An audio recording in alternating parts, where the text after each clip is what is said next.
नहमदुहु व नुसल्ली अला रसूलिहिल करीम अम्मा बाद फ़अऊज़ु बिल्लाहि मिनश शैतानिर रजीम बिबरकति बिस्मिल्लाहिर रहमानिर रहीम।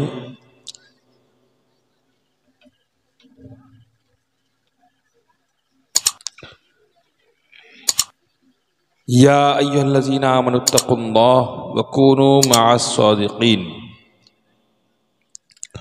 सदक़ल्लाहुल मौलानाल अज़ीम व बल्लगना रसूलुहुन नबियुल मतीनुल करीम व नहनु अला ज़ालिका लमिनश शाकिरीन व शाहिदीन।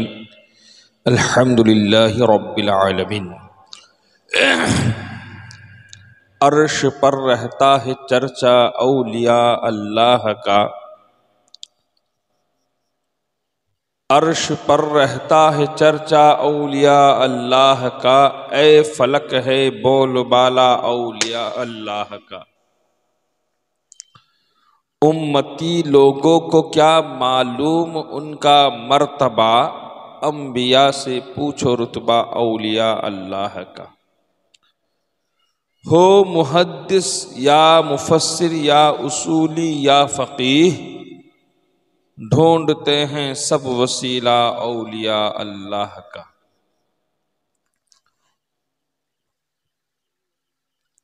मुअज़्ज़ज़ सामिन किराम, महफिल प्राय शेषের লগ্নে আমিও মুখতাসার আন্দাজে দু চারটি কথা নসিহতান আপনাদেরকে বলবো। এতক্ষণ পশ্চিমবঙ্গের প্রসিদ্ধ বরেণ্য আলিমে দ্বীন হযরতুল আল্লামা মাওলানা মুফতি নুরুল আরিফিন আজহারি সাহেব কিবলা তিনি বক্তব্য রাখছিলেন। আপনাদেরকে যথেষ্ট যা বলার তিনি বলেছেন তার উপর আমল করার চেষ্টা করবেন। তার সঙ্গে সঙ্গে এই অধম কিছু মূল বিষয়ের উপর বলার চেষ্টা করবে। কারণ বর্তমানে আমি মনে করি যে জলসা যা হয়, এই জলসাতে মানুষ হেদায়েত নিতে কম আসে, আনন্দ নিতে বেশি আসে। জলসাতে হেদায়েত নিতে কম আসে, আনন্দ নিতে বেশি আসে। বর্তমানে সিনেমা থিয়েটারে যা মানুষ যেমন আনন্দ নেওয়ার জন্য যায়, ঠিক সেইভাবে জলসার মজলিসেও যায় যে কিছু চটকদার বক্তব্য শুনবো, মজাদার চুটকুলা শুনবো, কিছু সুন্দর শিল্পীদের কণ্ঠ শুনবো, ব্যাস এতটুকুই। কিন্তু আল্লাহ রসুলের কথা যে তানারা বলছেন, কোরআন ও হাদিসের আলোকে যে কথাগুলো বলছেন, সেইগুলোর উপর যে আমল করব, সেইগুলোর উপর যে চলবো, সেটা খুব কম সংখ্যক মানুষেরই ধারণা থাকে। তাই আপনাদেরকে বলবো যে সেই সকল ধারণা যদি কারোর থেকে থাকে তারা আসতে পারে, কিন্তু যদি কারোর ইচ্ছা থাকে যে আমি কিছু শিখবো, কিছু জানবো এবং সেইগুলোর উপর আমল করার চেষ্টা করব, আপনারা অবশ্যই জলসায় থাকবেন এবং আমি চেষ্টা করব আপনাদেরকে সেইভাবে কিছু কথা বলার। তার আগে একবার আকায়ে নামদার মাদানী তাজদার জনাবে মুহাম্মদ রাসূলুল্লাহ সাল্লাল্লাহু তাআলা আলাইহি ওয়াসাল্লামের বারগাহে বিকাশ পানাতে দরুদ পাকের নজরানা পেশ করি। আল্লাহুম্মা সাল্লি আলা সাইয়্যিদিনা মাওলানা মুহাম্মদ ওয়া আলা আলি সাইয়্যিদিনা মাওলানা মুহাম্মদ সাল্লাল্লাহু তাআলা আলাইহি ওয়াসাল্লাম। नाम मुहियुद्दीन है क्या नामे खुदा? मौला पाक बोलছেন কি, नाम मुहियुद्दीन है क्या नामे खुदा, जिससे दीन जिंदा हुआ नामे खुदा। हुजूर पुरनूर पीराने पीर रोशन ज़मीर अब्दुल कादिर जिलानी রাদিয়াল্লাহু আনহু একটি নাম মুহিউদ্দিন, আমরা সকলেই জানি। তার একটি নাম মুহিউদ্দিন, যার অর্থ হচ্ছে কি দিনকে পুনরুজ্জীবন দানকারী, দিনকে পুনর্জীবন দানকারী। তানার এই নাম কেন পড়েছিল, তো এই বিষয়ে একটি ঘটনা বিভিন্ন বক্তাদের কাছে, ওলামাদের কাছে আমরা শুনে থাকি যে একদা পীরানে পীর রওশন জমির আব্দুল কাদের জিলানী রাস্তা দিয়ে যাচ্ছিলেন। যেতে যেতে পথি মধ্যে একটি মুমূর্ষ রোগীকে দেখতে পান, এক ব্যক্তিকে দেখতে পান যে যিনি প্রায় মৃত অবস্থায়, আর কিছুক্ষণের মধ্যে তার রূহ বেরিয়ে যাবে এমন অবস্থা। নিঃশ্বাস কোন রকম ভাবে চলছে, এইবার হয়তো তিনি দুনিয়া ত্যাগ করবেন এমন অবস্থা। হুজুর পীরানে পীর রওশন জমির যখন পথ দিয়ে যাচ্ছিলেন, যেতে যেতে সেই ব্যক্তিকে যখন দেখলেন, দেখার পরে সেই ব্যক্তির গায়ে যখন হাত দিলেন, স্পর্শ করলেন, সেই ব্যক্তি একেবারে তরতাজা হয়ে গেল, চাঙ্গা হয়ে গেল, সুস্থ হয়ে গেল। যখন সুস্থ হয়ে গেল, সেই ব্যক্তি হুজুর গৌসে পাককে বললেন যে এ আব্দুল কাদের, আপনি কি জানেন আমি কে? তো হুজুর গৌসে পাক বললেন যে আমি তো জানি না আপনি কে। তো সেই ব্যক্তি বললেন যে আমি হচ্ছি দ্বীনে ইসলাম, আপনার নানা জান মুহাম্মদ রাসূলুল্লাহ সাল্লাল্লাহু তাআলা আলাইহি সাল্লামের নিয়ে আসা দিন। আমি বর্তমান ফিতনার যুগে বিভিন্ন ফিতনার কারণে, বিভিন্ন চক্রান্তের কারণে মৃতপ্রায় অবস্থায় রয়েছি। সেই মৃতপ্রায় দিনকে আপনি আপনার স্পর্শ দ্বারা জীবিত করেছেন। সবাই বলুন সুবহানাল্লাহ। তো এটা তো গেল ঘটনার দিক। তো মৃতপ্রাণ দিনকে জীবিত করেছেন স্পর্শ দ্বারা, এটা মেটাফরিক্যালি আছে, মানে রূপক অর্থে আর কি। কারণ হুজুর গৌসে পাক রাদিয়াল্লাহু তাআলা আনহু এমনই এক বুজুর্গ, আল্লাহ তাবারক ওয়া তাআলা তানাকে এমন ক্ষমতা দান করেছিলেন যে বিভিন্ন জিনিস তানার কাছে মানব রূপে এসে দেখা দিত। যেমন বেহুজাতুল আসরারের মধ্যে আছে যে হুজুর গৌসে পাকের কাছে বিভিন্ন মাস, বিভিন্ন ঋতু এসে এসে দেখা মানব আকারে আসতো, এসে জানিয়ে যেত যে আমি হচ্ছে অমুক মাস বা অমুক ঋতু, সারাটা মাস বা এই সারাটা মৌসুমে কি হবে না হবে সে এসে জানিয়ে যেত, এবং হুজুর গৌসে পাক সেটা জানতে পারতেন। সেটা ছিল মেটাফরিক্যালি।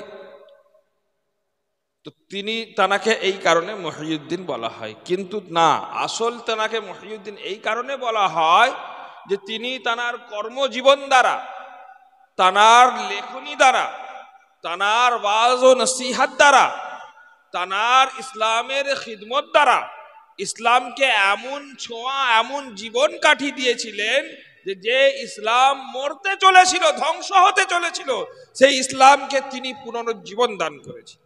সুবহানাল্লাহ। সেটা কিভাবে? আকীদার তাহফুজ করে, আকীদার হেফাজত করে, আমলের হেফাজত করে, ইশকে মুস্তাফার হেফাজত করে। আজকের বর্তমান যুগেও আমরা সেই রকম মুমূর্ষ দিনের মধ্যে রয়েছি। আমাদের ধর্ম প্রায় নিভু নিভু অবস্থায়। এইখানে বহু মানুষ আছেন, তাদেরকে যদি জিজ্ঞাসা করা হয় আপনি আশিকে রাসূল কিনা, তারা প্রত্যেকে এক বাক্যে সবাই বলবে আশিকে রাসূল। বলবে কিনা? হ্যাঁ, যে আলহামদুলিল্লাহ আমরা আশিকে রাসূল। যারা আব্বা হুজুরের মুরিদ, হুজুর মওলা পাকের মাননেওয়ালা, তাদেরকে জিজ্ঞাসা করা হবে যে আপনি হুজুর মওলা পাকের গোলাম কিনা, তারা সকলে এক বাক্যে বলবে যে আমরা হুজুর মওলা পাকের গোলাম। কিন্তু যখনই তাদেরকে ইসলামী শরীয়তের কোনো কথা যদি বলা হয়, আর সেই কথার কারণে যদি তার স্বার্থে আঘাত লাগে, তখন তার আশিকে রাসূল হওয়াটাও বেরিয়ে যাবে, আর তখন গোলামের মওলা পাক হওয়াটাও বেরিয়ে যাবে। তখন নিজের মন মর্জি করতেই তারা ব্যস্ত থাকবে। তখন মওলা পাকের কথাও তাদের মাথায় থাকে না, আর রসুলের পাকের কথাও মাথায় থাকে না, শরীয়তের কথাও মাথায় থাকে না। আমাদের বর্তমান ইসলামের অবস্থাটা এইরকম। আমাদের অবস্থা এতটাই জঘন্য যে আমি যদি আকীদার কথা বলি, যদি এইটা বলি যে যারা রাসূলুল্লাহ সাল্লাল্লাহু তাআলা আলাইহি সাল্লামের শানে গুস্তাখি করেছে, আমি কিন্তু কোনো দাওয়াতের নাম বলবো না, কিচ্ছু বলবো না, যেটা মাসআলা সেটা বলবো। যারা রাসূলুল্লাহ সাল্লাল্লাহু তাআলা আলাইহি ওয়াসাল্লামের শানে গুস্তাখি করেছে, তাদেরকে যারা সমর্থন করে, তাদেরকে যারা মানে, তাদের সঙ্গে সম্পর্ক রাখা হারাম। কালকে দেখবেন 4 মাহফিলে বৈঠক শুরু হয়ে গেছে, বাবু আমাদেরকে গালমন্দ করে গেছে। আমি কিন্তু কারোর নাম বললাম, আমি কি বললাম? যারা রাসূলুল্লাহর শানে গুস্তাখি করেছে। তো যদি গায়ে জ্বালা লাগে, তার মানে আপনার রাসূলুল্লাহর শানে গুস্তাখিকারীদেরকে সমর্থন করছেন। আমি তো নাম বলিনি, হ্যাঁ না? যদি কোনো ব্যক্তি এই রকম কথা বলে যে यानी रसूलुल्लाह सल्लल्लाहु अलैहि वसल्लम भी मरकर मिट्टी में मिलने वाले हैं, এই ব্যক্তিকে যে সমর্থন করে, এই ব্যক্তিকে যে ভালোবাসে, এই ব্যক্তিকে যে মানে, তার সঙ্গে সম্পর্ক রাখা হারাম। এই কথাটা বলার কারণে যদি কাউরের চোট লাগে, বুঝে নিতে হবে তার মধ্যে দোষ রয়েছে। হ্যাঁ, যদি কোনো ব্যক্তি বলে যে রাসূলুল্লাহ সাল্লাল্লাহু তাআলা আলাইহি সাল্লামের জ্ঞান মাআযাল্লাহ যায়েদ, বাকার, খালিদ, এমনকি চতুষ্পদ জন্তু জানোয়ার, এমনকি পাগলেরও এইরকম জ্ঞান ছিল, এই রকম ব্যক্তিকে যারা সমর্থন করে, এই রকম ব্যক্তিকে যারা মানে, এই রকম ব্যক্তিকে যারা ভালোবাসে, তাদের সঙ্গে সম্পর্ক রাখা হারাম। যদি আপনার খারাপ লাগে, বুঝে নিতে হবে আপনার দাল মে কুছ কালা है। আজকের ইয়তি নরসিমানন্দ নাম শুনেছেন না? বর্তমানে ইউটিউবের যুগ, ইয়তি নরসিমানন্দের নাম শুনেছেন? ইয়তি নরসিমানন্দ বাজে কথা বলছে বলে আমাদের অনেকের অন্তরে আঘাত লাগছে যে আমার রসুল সম্পর্কে এত বাজে কথা বলছে। কিন্তু এই ইয়তি নরসিমানন্দ বলার সাহস কোথায় থেকে পাচ্ছে? ইয়তি নরসিমানন্দ বলার সাহস সেই কারণেই পাচ্ছে যে আমাদের মধ্যেকার কিছু হাবিস, তারা তাদের কিতাবের মধ্যে এই ধরনের কথা লিখে গেছে বলে আজকের ইয়তি নরসিমানন্দ সেই কথা বলছে। আমরা যদি এদের সঙ্গে সম্পর্ক ত্যাগ করি, তো ইয়তি নরসিমানন্দেরও কোনোদিন সাহস হবে না সেই বিষয়ে কথা বলার। তবে সেই সকল কালপ্রিটদেরকে চেনার চেষ্টা করুন, তাদের থেকে দূরত্ব বজায় রাখার চেষ্টা করুন। আর যদি এমন কোনো ব্যক্তি এই সকল বিষয়ে কিছু জানে না, কিন্তু আপনার শুধুমাত্র নামাজ রোজা নিয়ে থাকে, আল্লাহ আল্লাহ করে, তো তার সঙ্গে আমাদের কোনো দ্বন্দ্ব নেই, আছে কোনো দ্বন্দ্ব নেই, কারণ সেও মুসলমান, আমিও মুসলমান। হ্যাঁ, নামাজ রোজা নিয়ে থাকছে, কিন্তু নামাজ রোজার আড় নিয়ে যদি গুস্তাখে রাসূলদেরকে সহযোগিতা করে, তাদেরকে সমর্থন করে, তাদের সঙ্গে ওঠা বসা করে, সে মুসলমান হতে পারে না, সে মুসলমান হতে পারে না। বুঝতে হবে দাল মে কুছ কালা है। তো হুজুর গৌসে পাককে মহিউদ্দিন এই কারণে বলা হয়েছে, এখন হুজুর গৌসে পাক আর আসবেন না, জাহিরি হায়াতে তিনি আর আসবেন না। এখন যা করার আমাদেরকে করতে হবে, আর আল্লাহর কাছে দোয়া করতে হবে যে হুজুর গৌসে পাকের মতো দিনকে পুনরুজ্জীবন দানকারী আল্লাহ পাঠিয়ে দাও। তো সেটা কিভাবে করতে হবে? সামাজিকভাবে নিজেদেরকে উন্নত করতে হবে। আজকের এতজন আছে এই গ্রামে, এই গ্রামটা কত বড় গ্রাম হবে? 1200-1300 ঘর হবে টোটাল, 3 পাড়া 4 পাড়া মিলিয়ে, তার বেশি বই কম নয়। আচ্ছা বলুন তো, এই গ্রাম থেকে আইপিএস কটা বেরিয়েছে? আইপিএস বোঝেন? পুলিশের বড় অফিসার, ডিএসপি, ডিজিপি লেভেলের কটা আছে? লয়ার কটা আছে? হ্যাঁ, কটা আছে? জজ, ব্যারিস্টার কটা আছে?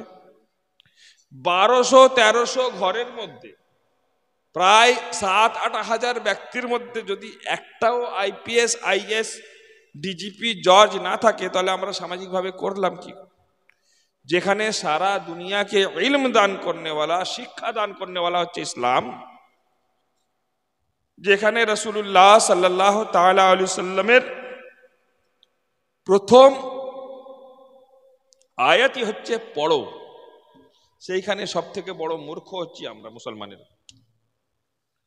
আমাদের বক্তাগণ, ওলামায়ে কেরামগণ এই বিষয়ে সবসময় বলে আসেন যে ইসলামের স্তম্ভ, ইসলামের খাম্বা, ইসলামের খুঁটি 5টা।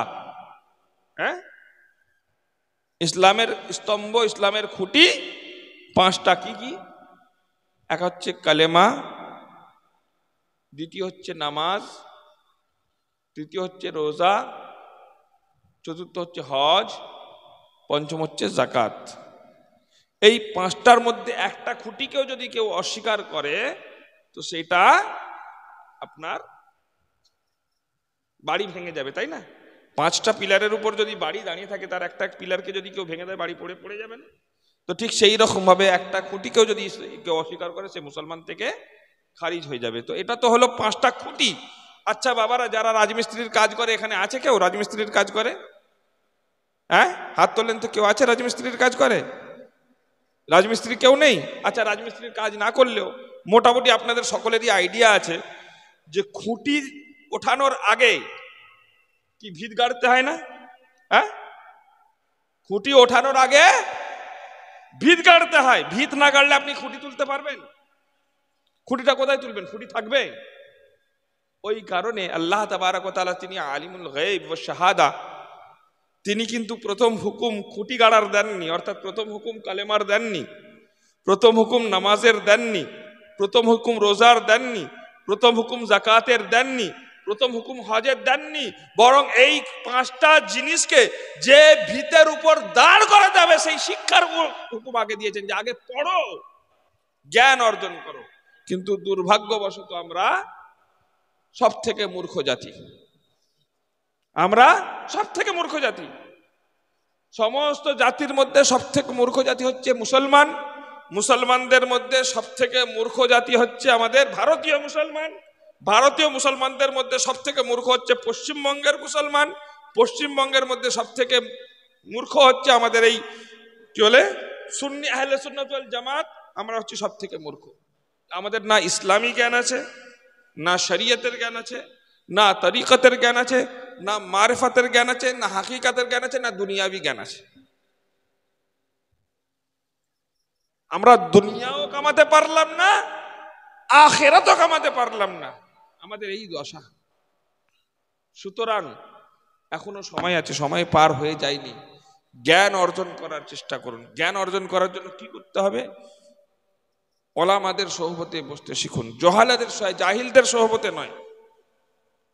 জাহিলদের সোহবতে বসলে হবে না, আলিমদের সোহবতে বসতে হবে, যারা আপনাদের ঈমান ও আকীদার হেফাজতের কথা বলবে, যারা নিঃস্বার্থভাবে আপনাদের ঈমান ও আকীদার হেফাজতের কথা বলবে। যে কারণে বুজুর্গানে দ্বীনের উক্তি আছে যে একটা মানুষকে চারটি অবস্থার মধ্যে থাকা উচিত সর্বদা। ওর চারটের বারে যখন যাবে সে কি হবে? গুমরা হয়ে যাবে। এক, সে যেন নিজে আলিম হয়, নিজে আলিম হয়। দুই, সে যেন ইলম অর্জনকারী হয়। আলিম সবাই হতে পারছে না, কিন্তু কমসে কম ইলম অর্জনকারী হয়, তালিবে ইলম হয়। ছাত্র যেন হয়। ছাত্র হবারও সৌভাগ্য হচ্ছে না, আপনার সময় নেই। অন্তত পক্ষে আলিমের খাদিম যেন হয়, আলিমের খাদিম যেন হয়। আলিমের খাদিমও যদি হওয়ার সৌভাগ্য না হয়, অন্তত পক্ষে আলিমের সঙ্গে ওঠা বসা করনেওয়ালা যেন হয়। এই চারটে বাদ দিয়ে পঞ্চম অবস্থা যদি কাউরের হয়, সে অবশ্যই পথভ্রষ্ট হবে। আগেকার দিনে বিভিন্ন দরবারের বুজুর্গানে দ্বীনরা আসতেন, মানুষ তানাদের সঙ্গে ওঠা বসা করতেন, তানাদের কাছে থেকে জানতেন। হুজুর গৌসে পাক তিনি দর্শ দিতেন, তিনি শিক্ষা দিতেন। হ্যাঁ, মৌলা পাক তিনি দর্শ দিতেন, শিক্ষা দিতেন। বড় আব্বা হুজুর পাক তিনি শিক্ষা দিতেন, দাদা হুজুর পাক তারা শিক্ষা দিতেন। মানুষ সেখান থেকে কিছু জানতো, শিখতো, বুঝ পড়তো। আজকের আমাদের এমন অবস্থা হয়ে গিয়েছে, আমাদের জানার ইচ্ছাটুকুও মরে গিয়েছে, শেখার ইচ্ছাটুকুও মরে গেছে। শুধু ফিতনা করার জায়গা রয়েছে, শুধু এ খারাপ, ও ভালো, আমি ভালো, এইরকম একটা চিন্তাধারা এসে গিয়েছে। একটা জিনিস মনে রাখবেন, যারা আল্লাহ রাসূলের দিক থেকে মুখ ঘুরিয়ে নিজের দিকে নিয়ে আসার চেষ্টা করে মনকে, বা নিজের পীরের দিকে নিয়ে আসে, আল্লাহ রাসূলের চেয়ে নিজের পীরকে গুরুত্ব দেয় বেশি, বা নিজেরকে গুরুত্ব দেয় বেশি, তার থেকে দূরত্ব বজায় রাখুন। সে যেই হোক, সবার আগে আল্লাহ এবং তার রাসূল, তারপরে আপনার পীর। তো আমাদেরকে আল্লাহ রাসূলের কথা প্রচার করতে বলা হয়েছে, দ্বীনের কথা প্রচার করতে বলা হয়েছে, পীরের কথা প্রচার করতে বলা হয়নি। কিন্তু হ্যাঁ, অবশ্যই আমি যে পীরকে ভালোবাসি তার গুণগান গাইব, তার সম্মান করব, তাকে ভালোবাসবো, তার ইশকে ফানা হয়ে যাব, তার হুকুম পালন করব। কিন্তু তার মানে এই নয় যে পীরের কথা বলতে গিয়ে আল্লাহ রসুলের কথাকে অমান্য করব। পীরকে বাড়াতে বাড়াতে আল্লাহ রসুলের চেয়ে উপরে তুলে নিয়ে যাব, এইরকম যেন না হয়। যদি এইরকম কেউ হয় তাহলে তার থেকে দূরত্ব ইয়ে করুন। সেই বক্তা থেকেও দূরে থাকুন, সেই পীর সাহেব থেকেও দূরে থাকুন, সেই আলিম থেকেও দূরে থাকুন। যে আলিম নিজেকে তো আলিম মনে করে, নিজেকে ডিগ্রিধারী মনে করে, আর যদি মনে করে যে রাসূলুল্লাহ সাল্লাল্লাহু তাআলা আলাইহি সাল্লাম নিরক্ষর ছিলেন মাআযাল্লাহ, তাহলে সেই রকম আলিম থেকেও দূরে থাকুন। হ্যাঁ, আমি আলিম, আমি আল্লামা, সেই রাসূলের জ্ঞান নিয়ে আমি আলিম। আমি যে হাদিস বলছি কার হাদিস? রাসূলের হাদিস না। আমি যে কোরআনের আয়াত বলছি কার কাছ থেকে পেয়েছি? রাসূলের কাছ থেকে না। হ্যাঁ, তাহলে আমি কোরআন পড়ার কারণে আলিম, আমি হাদিস পড়ার কারণে মুফতি, আমি আলিম কোরআন হাদিস পড়ার কারণে আজহারি, আমি অমুক, আমি তমুক, আর আমার রাসূল মূর্খ যদি বলি তাহলে এটা রাসূলের উপর জুলম নয়? তাহলে এই রকম ধরনের বক্তাদের থেকেও দূরে থাকুন, যে নিজেকে তো অনেক বড় কিছু মনে করে কিন্তু রাসূল পাকের ইলম সম্পর্কে বাজে ধারণা রাখে, রাসূল পাকের আহলে বাইত সম্পর্কে বাজে ধারণা রাখে, রাসূল পাকের আল আওলাদদের সম্পর্কে বাজে ধারণা রাখে, সাহাবায়ে কেরামদের সম্পর্কে বাজে ধারণা রাখে। আর আমার দরবারে মুরিদ হয়েছে, সে কিছু করুক না করুক জান্নাতি। অনেকে বলে না যে অমুক দরবারে আমি যেহেতু হাত দিয়েছি আমি জান্নাতি, কারণ অমুক দরবারের সঙ্গে আমার সম্পর্ক। আমার আর ভুল হবার প্রশ্ন নেই, আমার আর পথভ্রষ্ট হবার সম্ভাবনা নেই। তো তোমার পীরের হাতে হাত দেওয়ার কারণে যদি তুমি পথভ্রষ্ট না হতে পারো, তো যে রাসূল সমস্ত পীরের পীর, সেই রাসূলের হাতে হাত দেওয়ার কারণে কোনো সাহাবী কি করে পথভ্রষ্ট হতে পারে? হ্যাঁ, তাহলে যদি কেউ কোনো সাহাবীকে পথভ্রষ্ট বলে তার মানে বুঝতে হবে দাল মে কুছ কালা হ্যায়। নাহলে বলে তুমিও তাহলে ভুল হতে পারো, পীরের হাতে হাত দেওয়ার কারণে তোমার পীরের এত ক্ষমতা যে তোমাকে পথভ্রষ্ট হতে দেবে না, আর আমার রাসূলের ক্ষমতা নেই, তার সাহাবীরা পথভ্রষ্ট হবে সেইটাকে আটকায়। হ্যাঁ, আস্তাগফিরুল্লাহ।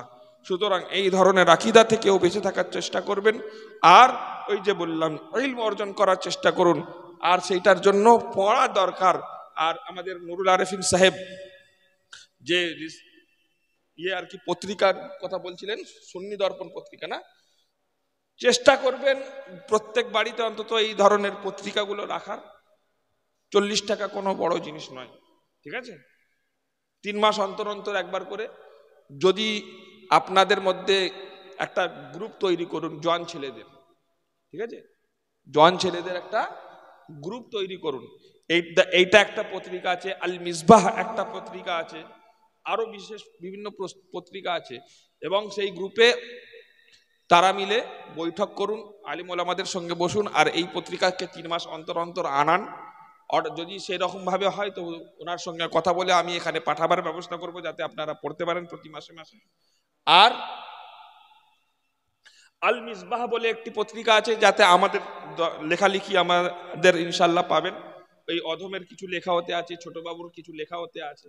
হ্যাঁ, আল মিসবাহ যারা হোয়াটসঅ্যাপ চালান খোঁজ করলেও পাবেন, ওই লেখার ওতে ওইটাকেও সংগ্রহ রাখার চেষ্টা করবেন। তার সঙ্গে সঙ্গে বর্তমান যুগে হুজুর পাক সাল্লাল্লাহু আলাইহি ওয়াসাল্লাম ইলমে গায়েব জানেন কি জানেন না, এইটা নিয়ে অনেকে আপত্তি তোলে। তাই সেই আপত্তি থেকে জানার জন্য, সেইটা সঠিক জানার জন্য আমার কিতাব ইলমে গায়েব, সহিহ হাদিসের আলোকে ইলমে গায়েব, এই কিতাবটা সংগ্রহ রাখতে পারেন, মাত্র 50 টাকা দাম। এবং আল্লাহর ওয়ালিদের সম্মান কি, আল্লাহর ওয়ালিদের কারামাত সঠিক না বেঠিক, তানাদের মর্যাদা কি, তানাদের কাছ থেকে সাহায্য চাওয়া যাবে কি যাবে না, এই বিষয়ে আপনারা সংগ্রহে রাখতে পারেন মাকামে আউলিয়া। এবং হযরত আমির মুআবিয়া রাদিয়াল্লাহু তাআলা আনহু, তিনি সাহাবী রাসূল, তানার সঙ্গে মাওলা আলীর যুদ্ধের কারণ কি, কি সমস্যা হয়েছিল, কি কে ভুল কে ঠিক, কি দুজনেই ভুল কি দুজনেই ঠিক, কি প্রেক্ষাপট ছিল, সেটা জানার জন্য আমার জঙ্গে সিফিন ও হযরত মুআবিয়া রাদিয়াল্লাহু তাআলা আনহু এই কিতাবটাও সংগ্রহে রাখতে পারেন। 3টাকে যদি একসঙ্গে কেউ নিতে চান তো 250 টাকা, আর একটা একটা করে নিতে চাইলে এই দুটো বই 100 টাকা করে, আর ইলমে গায়েবটা 50 টাকা আপনারা সকলে সংগ্রহে রাখতে পারেন এবং পড়ে দেখতে পারেন। তাহলে কি হবে, ইলম অর্জন করতে পারবেন এবং নিজের ছেলে পুলেদেরকে মাদ্রাসায় পাঠান, মক্তবে পাঠান, ছেলেদের ভবিষ্যৎ সম্পর্কে ওয়াকিবহাল হন। ছেলেদেরকে শিক্ষকরা এক দু ঘা বাড়ি মারছে, আপনাদের অনেকের অন্তরে জ্বালা লাগে যে মাস্টাররা মারছে, শিক্ষকরা মারছে, মাদ্রাসার শিক্ষকরা, স্কুলের মাস্টাররা মারছে, কিন্তু আপনি একবার চিন্তা করে দেখুন তো ওই ছেলের ভবিষ্যৎটাকে আপনি কত খারাপ করছেন। ওই ছেলে বড় হয়ে আপনার গায়ে হাত তুলবে, এটা ভালো হবে? হ্যাঁ, ছোট ছোট ছেলেদেরকে এখন থেকে ট্রেনিং দিতে শিখুন। কিভাবে ট্রেনিং দেবেন? প্রথমত নিজেরা কড়া হন, আপনারা নিজেরা কড়া হন। কোন শিক্ষকের কাছ থেকে যদি ছেলে মার খেয়ে এসে আপনার কাছে নালিশ জানায় যে আমাকে অমুক শিক্ষক মেরেছেন, আগে তাকে দুহা আরো তার উপর লাগান, দিয়ে যদি মনে হয় আপনার যে বাচ্চাটাকে অন্যায় মেরেছে, তার সামনে বলবেন না, আড়ালে গিয়ে সেই শিক্ষককে বলে যে ও ভাই, কি মাস্টার মশাই, কি হুজুর, আমার বাচ্চাটা কি এমন অন্যায় করেছিল যে তাকে এত মেরেছে না। তখন তিনি নিশ্চয়ই বলবেন, যদি তানার ভুল হয় তানাকে বুঝিয়ে দেবেন যে হুজুর আগামীতে এইরকম করবেন না, ছেলেটাকে আমি পড়াতে চাই, এরকম করলে তো আমার ছেলে পড়া ছেড়ে দেবে। আর যদি তানার ভুল না হয়, ছেলেকে আবার এসে বকুন যে তুই তো ভুল করেছিস, 1 নম্বর। দ্বিতীয় নম্বর, আপনি হয়তো কড়া, তো ছেলে আপনার কাছে না বলে এসে আপনার আত্মীয় স্বজনের কাছে এসে লুকোচ্ছে, সেই সকল আত্মীয় স্বজনকেও বলে দেবেন খবরদার, আমার ছেলেকে মানুষ করতে দাও, আমার ছেলেকে শাসন করতে দাও। কোনো ফুপুর বাড়ি, কোনো খালার বাড়িতে গিয়ে যদি লোকায়, সেই ফুপু, সেই খালা, সেই আত্মীয় স্বজনকে বলে দেবেন, এরপরে যদি তুমি একে আশ্রয় দিয়েছো অন্যায় ভাবে, তাহলে আমি আমার ছেলেকে তাড়িয়ে দেবো, তখন কিন্তু তোমাদেরকে মানুষ করতে হবে, যে তাদের হাতে তুলে দিন, নাহলে আপনার ছেলে কিন্তু মানুষ হবে না। দুটো জিনিসের দিকে লক্ষ্য রাখবেন। তৃতীয়ত, এখন থেকে অভ্যাস করে নিন, আপনার আব্বা আছেন, আম্মা আছেন, তার রাত্রেবেলা করে তার পায়ের কাছে বসুন, নিজে পা টেপান, ছেলেকে পাশে বসিয়ে পা টেপান, হালকা হালকা নাজুক হাতে সে পা টিপবে। সে তো পা টিপতে পারবে না, কিন্তু তার ট্রেনিং হবে, পরবর্তীকালে সে আপনার পায়ের কাছে বসে এইভাবে শিখে নেবে, আদব শিখে নেবে। যে ছেলে পায়ের কাছে থাকে, বড় হয়ে সে কোনোদিন মাথার কাছে, গালের কাছে হাত তোলে না। আর যাকে পায়ের কাছে রাখতে শেখেননি, সে কিন্তু পরবর্তীকালে কলার পর্যন্ত ধরে নেবে। আর 3 নম্বর, সকালবেলা উঠেই আপনার চেষ্টা করবেন নিজে আব্বা, নিজের বাপ মা, দাদা দাদিকে আসসালামু আলাইকুম ওয়া রাহমাতুল্লাহ, কারণ হুজুর পাকের হাদিস আছে যে আপনারা বেশি বেশি করে সালামের প্রচার করুন, এতে কি হয়, মহব্বত পয়দা হয়। আজ যে ভাই ভাই মহব্বত নেই, আত্মীয় স্বজনে মহব্বত নেই আমাদের সুন্নিদের মধ্যে, তার কারণ হচ্ছে যে আমরা সালামে করি না, আমরা অপেক্ষা করি, হাজি সাহেব অপেক্ষা করে যে আমাকে সালাম দেবে কি, কখন মৌলানা সাহেব অপেক্ষা করে আমাকে কখন সালাম দেবে। হ্যাঁ, মৌলানা সাহেব অপেক্ষা করে, হাজি সাহেব অপেক্ষা করে, মাস্টার সাহেব অপেক্ষা করে, নামাজি সাহেব অপেক্ষা করে, মুসল্লি সাহেব অপেক্ষা করে যে আমাকে ও সালাম দিল তবে আমি সালাম দিল, নাহলে পাশ থেকে 2 মুমিন ভাই চলে যাচ্ছে, কোনো সালামের খবর নেই। অথচ আমার রাসূলের সুন্নাত ছিল, হযরত আবু হুরায়রা রাদিয়াল্লাহু তাআলা আনহু থেকে বর্ণিত, তিনি বলেন যে আমরা বহুবার চেষ্টা করেছি যে রাসূল পাক সাল্লাল্লাহু আলাইহি ওয়াসাল্লামকে আগে সালাম দেব, বলে পিছন থেকে আসছি, লুকিয়ে লুকিয়ে পা টিপে টিপে আসছি, যে একদম হঠাৎ করে গিয়ে সালাম দেবো হুজুর পাককে, যে হুজুর পাকের চেয়ে আগে সালাম দেবো, কিন্তু এমন কোনোদিন হয়নি যে হুজুর পাককে আগে সালাম দিতে পেরেছি, সর্বদা আমার রাসূলই সবার আগে সালাম। তাহলে আমাদেরকে চেষ্টা করতে হবে যে আমরা সালামের বেশি বেশি করে প্রচার করি, মা বাবা ভাই বোন আত্মীয় স্বজন প্রত্যেককে সালাম দেবো, রাস্তায় দেখা হলেই সালাম দেবো, তাতে কি হবে, মহব্বত বাড়বে।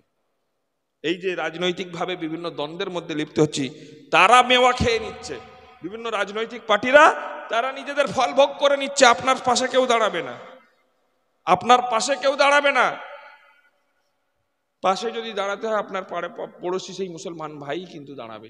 সুতরাং তাদের সঙ্গে মহব্বত বজায় রাখুন। রাজনৈতিক পার্টিদের সঙ্গে হ্যাঁ রাজনীতি করতে হয় সমাজের বর্তমান যুগের অনুযায়ী, নাহলে সুযোগ সুবিধা পাওয়া যায় না, তো সেটা চালাতে হালকা রাজনীতি করুন। রাজনীতি করতে গিয়ে সমস্ত কিছু গুছিয়ে দেবো এমন রাজনীতি করবেন না, খবরদার। এই সকল রাজনৈতিক নেতাদের খপ্পর থেকে বেঁচে থাকুন। রাজনীতি বর্তমানে সব থেকে 3টে জিনিসের খুব ক্ষতি করেছে, খুব ক্ষতি করেছে। আমি কোন দলের নাম বলতে চাই না, নাহলে ফের বলবে বাবু রাজনীতি ইয়েতে করছে। সব দল যাকে দেখবেন সবাই 3টে ক্ষতিতে খুব সব বেড়ে করে। সর্বপ্রথম যে ক্ষতিটা করেছে সেটা হচ্ছে আমাদের ইমানের। রাজনৈতিক নেতাদেরকে কিছু বলুন, আপনার গায়ে আগুন জ্বলে যায়। তারাই আবার রাসূলুল্লাহর শানে গুস্তাখি করছে, সাহাবাদের শানে গুস্তাখি করছে, কই আমরা খামোশ। দশমীর শুভেচ্ছার নামে মুসলমানদেরকে নিয়ে যাচ্ছে। দশমীর শুভেচ্ছায় মুসলমানদের কাজ কি? বন্দে মাতারাম বলাচ্ছে আমাদেরকে দিয়ে। মুসলমানদেরকে ইমান কখন সালভ হয়ে যাচ্ছে আমরা জানি না। বন্দে মাতারাম বলা না জায়েজ, ভারত মাতা কি জয় বলা না জায়েজ। রাজনীতিক মিছিলে যখন আপনারা যাচ্ছেন বলেন না ভারত মাতা কি জয়, বন্দে মাতারাম বলেন, এগুলো হচ্ছে নাজায়েজ কুফর। ইমানের থেকে হাত ধুয়ে বলবেন আপনি, কারণ বন্দে মাতারাম মানে হে মা তোমার বন্দনা, অর্থাৎ তোমার পুজো। আমরা মাদেরকে পূজা করি না, আমরা একমাত্র আল্লাহর ইবাদত করি। ভারত মাতা কি জয়, ভারত মাতার জয়, আমরা ভারতকে মা মনে করি না। ভারত আমাদের দেশ, অবশ্যই ভালোবাসতে হবে। হ্যাঁ, হুব্বুল ওয়াতানে মিনাল ঈমান, এটা মাকুলা, এটা হাদিস অনেকে বলেছেন যদিও, কিন্তু আমরা হাদিস বলি না, কারণ হাদিসের কোনো কিতাবের মধ্যে নেই। এটা একটা মাকুলা। মাকুলা মানে একটা বিভিন্ন বক্তাদের উক্তি। হুব্বুল ওয়াতানে মিনাল ঈমান, দেশকে ভালোবাসা উচিত। প্রত্যেককে নিজের নিজের দেশের প্রতি ভালোবাসা রাখাটা ফরজ, জরুরি। কারণ যে দেশে আমি থাকছি, যে দেশের শ্বাস নিচ্ছি, সেই দেশকে আমাকে ভালোবাসা উচিত। হুজুর পাক সাল্লাল্লাহু তাআলা সাল্লাম যখন মক্কা মুআজ্জামা ছেড়ে যাচ্ছিলেন, তখন তানার অন্তর করে কষ্ট হয়েছিল এবং তিনি বলেছিলেন, এ মক্কা, আমি তোমাকে ভালোবাসি, কিন্তু আমি আজকে যে যাচ্ছি তোমার বাসিন্দারা আমাকে থাকতে দেয়নি, নাহলে আমি তোমাকে কখনো ছেড়ে যেতাম। তবে দেশের প্রতি ভালোবাসা প্রত্যেকের জন্য জরুরি। তো দেশকে ভালোবাসবো, কিন্তু দেশকে মা মনে করার কোনো প্রয়োজন নেই। তার জন্য ভারত মাতা কি যায় বলবেন না, নাহলে ইমানের হয়ে যাবে, আপনার ইমান শেষ করে দেয় এই রাজনৈতিক নেতারা। তা এরা রাজনীতির বিভিন্ন নেতারা যারা একটু নেতার লেভেলে উঠে যায়, তারা দেখবেন বিভিন্ন দুর্গা মূর্তির সামনে, বিভিন্ন ছবির সামনে মাথা নত করেছে। মসজিদে মাথা নত করার তাদের তৌফিক হয় না। হ্যাঁ, এই জলসায় এসে টুপি মাথায় লাগিয়ে বসবো নিচে, সে তৌফিক হবে না। কখন বসবে? এটার মাধ্যমে যদি তার পার্টির একটু প্রচার হতো, ঠিক দেখতেন এখানে এসে বসতো, এসে বসে একদম হোমরা টোমরা সেজে বসতো। কিন্তু এখানে সেই প্রচার হবে না, ওই জন্য আসবে না। কিন্তু ওইখানে গিয়ে ঠাকুরের সামনে মাথা নত করবে, বিভিন্ন ক্লাবের সামনে গিয়ে, বিভিন্ন পূজা মণ্ডপে গিয়ে দাঁড়িয়ে, মোল্লার ঘরের ছেলে দাঁড়িয়ে থাকবে। আর একটা নতুন জিনিস আবিষ্কার করেছে, যে ধর্ম যার যার উৎসব সবার, এই কথাটা দেখবেন খুব ভাইরাল হচ্ছে। না, ধর্ম যার যার উৎসব সবার নয়, ধর্ম যার উৎসব তার। তোমার দুর্গা পূজা তোমার জন্য, তোমার রামনবমী তোমার জন্য, আমার ঈদ আমার জন্য, আমার কোরবানি আমার জন্য। হ্যাঁ, পড়োশি হিসাবে যদি তোমার কোনো বিপদ হয়, সে গैर মুসলিম হলেও তাকে আমি সহযোগিতা করব পড়োশি হিসাবে। দেশবাসী হিসাবে আমি তার সহযোগিতা করব, তার পাশে দাঁড়াবো, তাকে, তার উপর যেন কেউ জুলুম না করে, কেউ অত্যাচার না করে। এটাই হচ্ছে ইসলামের শিক্ষা। ইসলামের শিক্ষা, যদি পড়োশিকে কোনো মুসলমান অন্যায় করে, আপনার পড়োশি হিন্দু, কিন্তু আপনার কোনো এক মুসলমান অন্যায় করছে, তো আপনার সেই মুসলমানের সাথ দিলে হবে না, সেই হিন্দুর সাথ দিতে হবে। কিন্তু তার মানে এই নয় যে সে যখন পূজা পাঠ করবে আমাকে সেই পূজা পাঠে বসতে হবে না। সে তার পূজাতে থাকবে, আমি আমার নামাজের মধ্যে থাকবো, তার সঙ্গে এমনি দুনিয়াবি চলাফেরা করব, এগুলো করতে পারি। তো এক নম্বর ক্ষতি করেছে কি রাজনৈতিক নেতারা? আমাদের ইমানের ক্ষতি করেছে। দু নম্বরে যে জিনিসটা ক্ষতি করেছে সেটা হচ্ছে শিক্ষার ক্ষতি করেছে।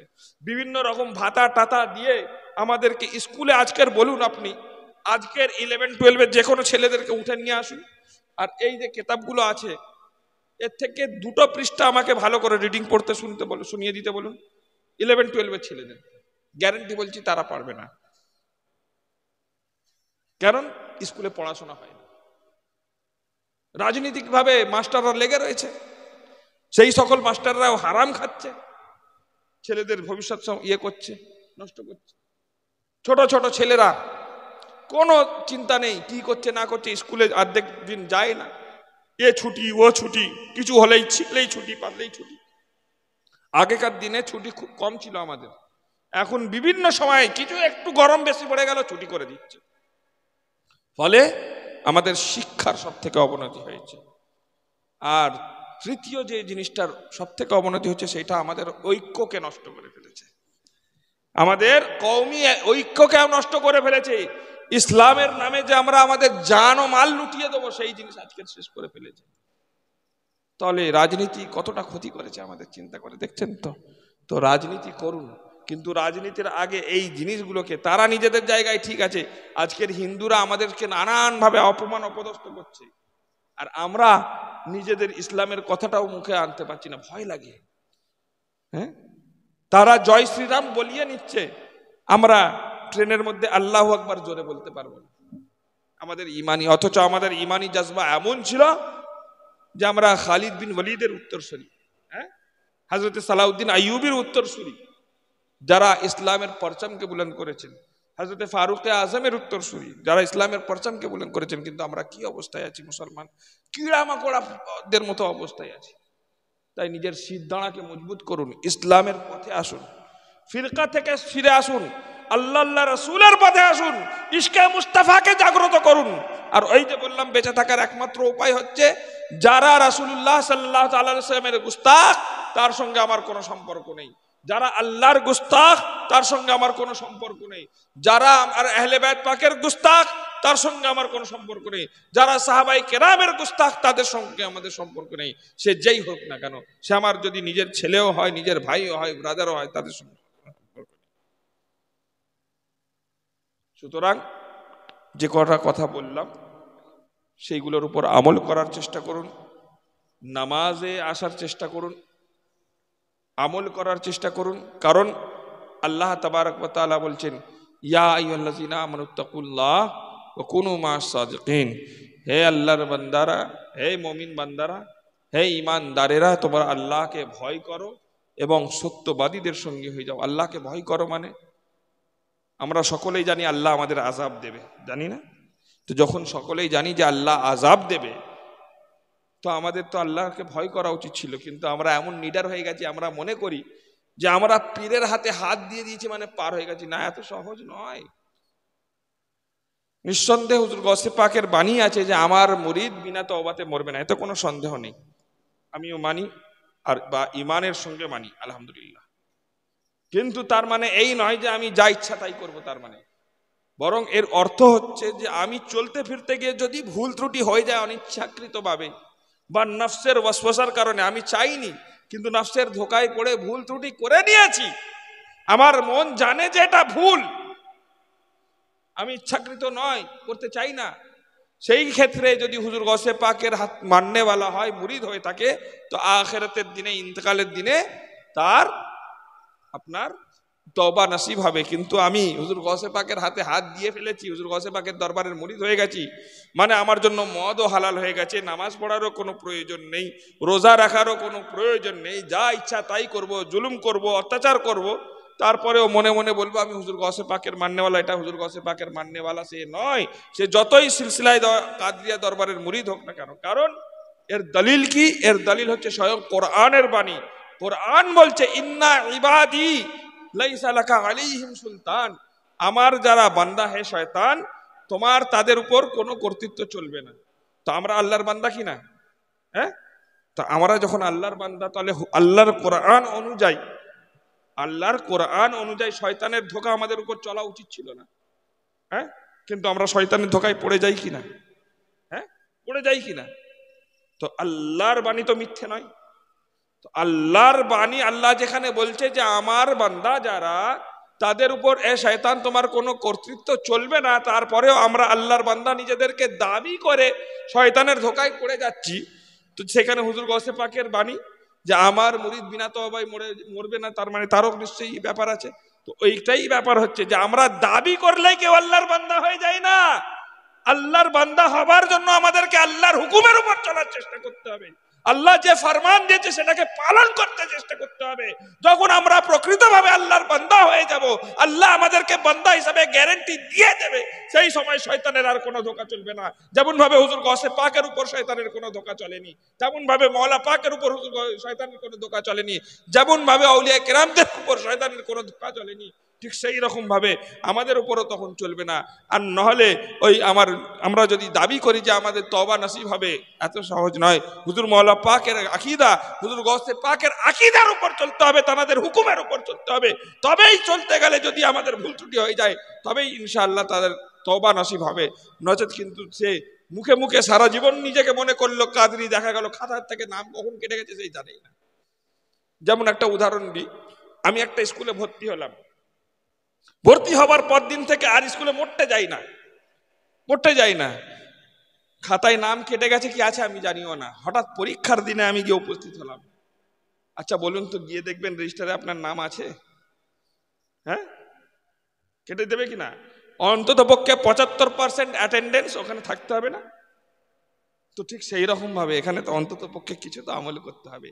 তারপর ভুল ভ্রান্তি হয়ে গেলে হুজুর গৌসে পাক বলছেন যে তারপর ভুল ভ্রান্তি হয়ে গেলে আমি দস্তগীর, আমি তোমাদের হাত ধরে নেবো। কিন্তু তুমি কিছুই করবে না, সারা জীবন ভুলের উপর ভুল করে যাবে আর মনে করবে আমি তোমার হাত ধরবো। এত সহজ নয় ইসলাম। এত যদি সহজ হতো তাহলে রাসূল পাক বলতেনই না নামাজের কথা, বলতেনই না রোজার কথা, বলতেনই না হজের কথা, শুধু এতটুকুই বলতেন যে আমার নামের কলমা পড়ো আর পার হয়ে যাও। কারণ হুজুর গৌসে পাক তো রাসূল পাকের চেয়ে বড় নয়। হ্যাঁ, সুতরাং আমল করার চেষ্টা করুন। আর রাজনীতি থেকে দূরে থেকে নিজেদের শিরদাঁড়াকে মজবুত করে ইমানকে হেফাজত করার চেষ্টা করুন, বাচ্চাদের শিক্ষাকে হেফাজত করার চেষ্টা করুন, নিজেদের ঐক্যকে হেফাজত করার চেষ্টা করুন, আর আলিম ওলামাদের সোহবতে বসার চেষ্টা করুন। ওয়া আখিরু দাওয়ানা আনিল হামদুলিল্লাহি রাব্বিল আলামিন। যদি কেউ কিতাব নিতে চায় নিতে পারেন। ওটো ওয়াক্তে তাজিম আহমদ হাইয়ে সালাতু সালাম পড়েন।